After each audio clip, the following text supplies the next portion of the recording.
ያገኘው ሰው ላይ ደረት ላይ ነው የሚተኛው እኮ መሪዎችን ሲያገኝም አይተኮን ከአብዛኛው መሪዎች ጋር ያየው ፎቶ ከአብዛኛው መሪዎች ጋር ከማክሮን የፈረንሳዩ ፕሬዚዳንት ጋር ደረቱ ላይ ተኝቶ ነበረ። ማን ነው ደቡብ ሱዳን ሳልቫኪር እንደዛ ነበረ። አሁን በቀደም እንደለመደው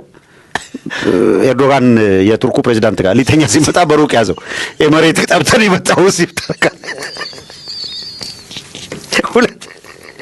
ሁለት ቦታ ምታረጋል ደግሞ የመሬትና ቱርክ ባላንጣው ነው አላይ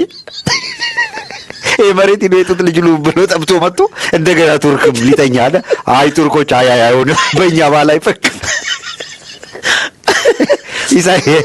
ኢሳያስ ኤርትራም እንደምታውቀው ነው ሂዶ ኢሳያስ ጋር ስንት ጊዜ ተለጥፎ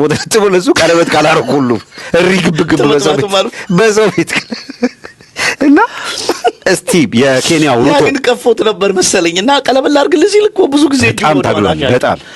እና ባይዘው ቀለበቷ የእውነት ቀለበቷ የቤንዛይድ የኤምሬቱ ልዑል የሱ ዘመድ አይነት ነገር የወርቅ ቤት ከዛ በጣም በጣም በጣም እጅግ ውድ እንደተባለው እንግዲህ እንደተባለው $500,000 የፈሰሰበት በጣም የተለየ ወርቅ ነው ለፕሬዝዳንት ኢሳያስ እጅ ላይ ያደረገው አብይ እና የመሬት